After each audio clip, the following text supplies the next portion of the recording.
জানিয়ে দিব এই মুহূর্তে আমাদের হাতে এসেছে বাংলাদেশের গুরুত্বপূর্ণ আপডেট সংবাদের শিরোনাম। শুরুতেই থাকছে একটি চাঞ্চল্যকর প্রতিবেদন। ভারতের মেঘালয়ে গ্রেপ্তার ওসমান হাদি হত্যার শুটার ফয়সাল। দেশে ফেরাতে শুরু হয়েছে কূটনৈতিক ও আইনগত দৌড়ঝাঁপ। এ নিয়ে থাকবে বিস্তারিত প্রতিবেদন, তাই সম্পূর্ণ ভিডিও জুড়ে আমাদের সাথেই থাকুন। এবারে থাকছে পরাজিত শক্তির বাধা পেরিয়ে নির্বাচনের দিকে যেতে চাই বলে মন্তব্য উপদেষ্টা রিজওয়ানার। সব শেষে জানিয়ে দিব ওসমান হাদির হত্যাকাণ্ড নিয়ে রহস্যময় তথ্য জানালেন ঝুমা। এতক্ষণ শুনছিলেন হাতে থাকা আপডেট সংবাদের শিরোনাম, এবারে বিস্তারিত। তবে তার আগে অনুরোধ রইল ভিডিওটিতে একটি লাইক এবং কমেন্ট করে জানিয়ে দিন ভিডিও সম্পর্কে আপনার মূল্যবান মতামত। আরও জানিয়ে দিন ভিডিওটি কোথা থেকে দেখছেন বা কোন জেলা থেকে দেখছেন। ভারতের মেঘালয়ে গ্রেপ্তার ওসমান হাদি হত্যার শুটার ফয়সাল। দেশে ফেরাতে শুরু হয়েছে কূটনৈতিক ও আইনগত দৌড়ঝাঁপ। মাত্র কয়েক সেকেন্ডের গুলির শব্দে যিনি কেঁপে উঠেছিল গোটা দেশ, সেই ওসমান হাদি হত্যাকাণ্ডের সবচেয়ে গুরুত্বপূর্ণ মোড় অবশেষে সামনে এলো। বহুল আলোচিত এই হত্যার মূল শুটার ফয়সাল করিম মাসুদকে ভারতের মেঘালয় রাজ্যে আটক করা হয়েছে। বাংলাদেশের আইনশৃঙ্খলা বাহিনী বিষয়টি নিশ্চিত করেছে এবং একই সঙ্গে জানিয়েছে ফয়সালকে দেশে ফিরিয়ে আনতে ইতিমধ্যেই শুরু হয়েছে কূটনৈতিক ও আইনগত প্রক্রিয়া। এই গ্রেপ্তার শুধু একজন খুনিকে আটকের ঘটনা নয়, বরং এটি বাংলাদেশের সাম্প্রতিক রাজনৈতিক ও নিরাপত্তা বাস্তবতায় এক গভীর বার্তা বহন করছে।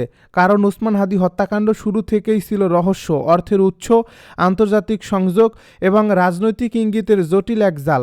ফয়সাল ধরা পড়ায় সেই জালের এক গুরুত্বপূর্ণ গিট খুলতে শুরু করছে।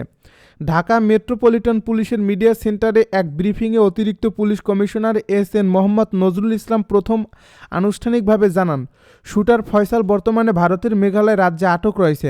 ভারতীয় আইনশৃঙ্খলা বাহিনীর সহায়তায় তাকে শনাক্ত ও হেফাজতে নেওয়া হয়েছে। পুলিশ জানায়, সীমান্ত পার হয়ে পালানোর পর থেকে ফয়সাল আত্মগোপনে ছিল। ভুয়া পরিচয়, সীমান্ত সিন্ডিকেট এবং দালাল চক্রের সহায়তায় সে দীর্ঘদিন নজর এড়িয়ে চলছিল। তবে প্রযুক্তিগত নজরদারি, আর্থিক লেনদেন ট্র্যাকিং এবং গোয়েন্দা তথ্যের সমন্বয়ে অবশেষে তার অবস্থান শনাক্ত করা সম্ভব হয়।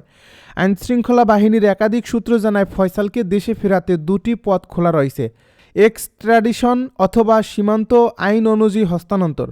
যেহেতু হত্যাকাণ্ডটি বাংলাদেশে সংগঠিত এবং আসামি বাংলাদেশের নাগরিক, তাই তাকে ফেরাতে ভারত সরকারের সহযোগিতা পাওয়ার ব্যাপারে আশাবাদী ঢাকা। পররাষ্ট্র মন্ত্রণালয় ইতিমধ্যেই সংশ্লিষ্ট কাগজপত্র প্রস্তুত করছে। একই সঙ্গে ভারতের কেন্দ্রীয় ও মেঘালয় রাজ্য প্রশাসনের সঙ্গে যোগাযোগ অব্যাহত রয়েছে। স্বরাষ্ট্র মন্ত্রণালয়ের একটি সূত্র জানায়, এটি শুধু একটি ক্রিমিনাল কেস নয়, রাষ্ট্রের জন্য স্পর্শকাতর বিষয়, তাই সর্বোচ্চ গুরুত্ব দিয়ে বিষয়টি দেখা হচ্ছে।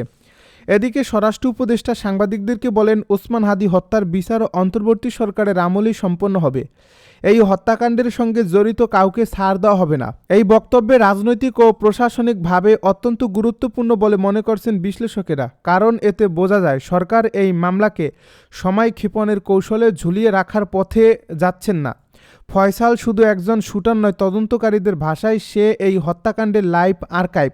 কারণ সে জানে কার নির্দেশে গুলি চালানো হয়েছে, সে জানে টাকার উৎস কোথা থেকে এসেছে, সে জানে বিদেশি মিটিং, পরিকল্পনা ও পালানোর রুট। সিআইডির এক কর্মকর্তা বলেন, ফয়সাল বেঁচে থাকা মানেই এই মামলার অর্ধেক রহস্যের চাবি আমাদের হাতে চলে আসা। হত্যার পরপরই ফয়সাল যেভাবে দেশ ছেড়ে পালায়, তা আইনশৃঙ্খলা বাহিনীকেও বিস্মিত করছে। তদন্তে উঠে এসেছে, সীমান্ত এলাকায় আগে থেকেই সক্রিয় একটি দালাল চক্র তাকে নিরাপদে পার করে দেয়। এই চক্রের স্থানীয় প্রভাবশালী চোরা কারবারি এবং নকল কাগজ প্রস্তুতকারীরা জড়িত ছিল। পুলিশ জানায়, ফয়সাল ভারতে ঢোকার পর একাধিক লোকেশন বদলায়, কখনো মেঘালয়ের পাহাড়ি এলাকা, কখনো শহরতলির ভাড়া বাসা। সব মিলিয়ে সে এমনভাবে চলছিল যেন ধরা না পড়াই তার একমাত্র লক্ষ্য। পরাজিত শক্তির বাধা পেরিয়ে নির্বাচনের দিকে যেতে চাই বলছে উপদেষ্টা রিজওয়ানা। পরিবেশ, বন ও জলবায়ু পরিবর্তন, পানি সম্পদ এবং তথ্য উপদেষ্টা সৈয়দা রিজওয়ানা হাসান বলেছেন, পরাজিত শক্তি কিছু বাধার সৃষ্টি করতে পারে, সেগুলো অতিক্রম করে সুষ্ঠু নির্বাচনের লক্ষ্যে এগিয়ে যেতে হবে।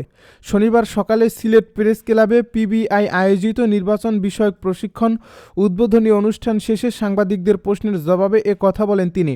সৈয়দা রিজওয়ানা হাসান বলেন, ভোটের সময় বিভিন্ন জায়গায় কিছুটা রাজনৈতিক উত্তেজনা থাকে। সরকার আশা করছে নির্বাচন হবে সুষ্ঠু, উৎসবমুখর ও অংশগ্রহণমূলক। ভোটের চ্যালেঞ্জগুলো মোকাবেলায় জনগণ, সরকার ও গণমাধ্যম একসঙ্গে কাজ করবে।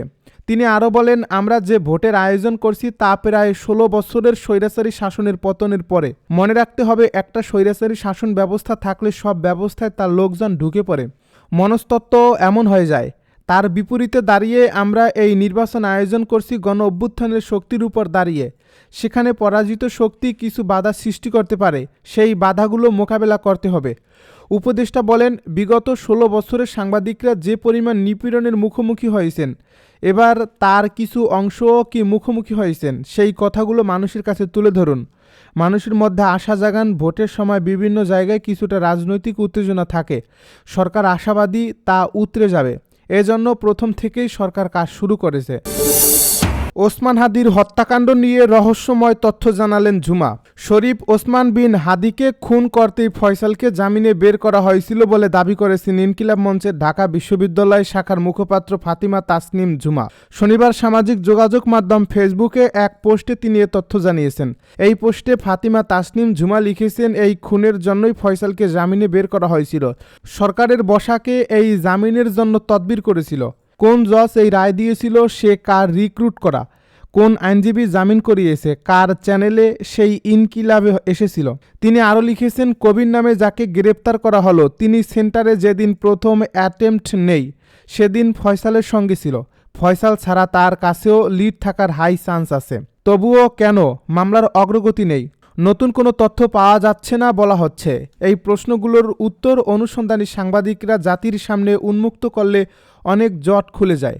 এর আগে ত্রয়োদশ জাতীয় সংসদ নির্বাচন ও গণভোটের তফসিল ঘোষণার পরদিন গত ১২ ডিসেম্বর দুপুরে ঢাকার পুরানা পল্টনের বক্স কালভার্ট রোডে ওসমান হাদিকে মাথায় গুলি করে দুর্বৃত্তরা।